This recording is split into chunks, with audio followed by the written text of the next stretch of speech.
নমস্কাৰ 15 সেপ্টেম্বৰত আমাৰ প্ৰথমটো ৰিক্ৰুটমেন্টৰ পৰীক্ষা আৰম্ভ হ'ব 11 লাখ প্ৰাৰ্থী পৰীক্ষা পতা সহজ নহয়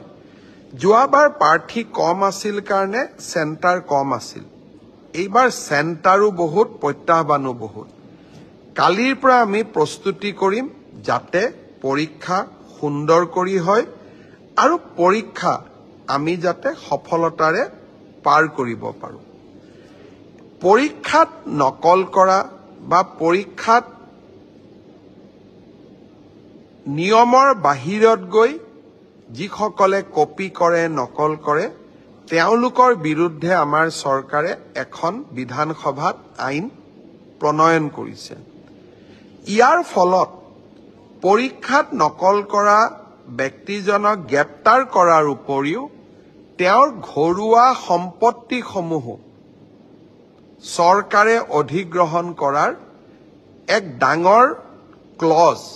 এই আইন কেইখনত আছে মই আপোনালোকৰ সহায় সহযোগিতা বিচাৰিম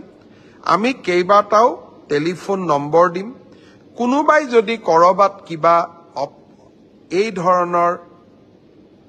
বেআইনী ঘটনাৰ সুযোগ পায় নকল কৰাৰ ঘটনাৰ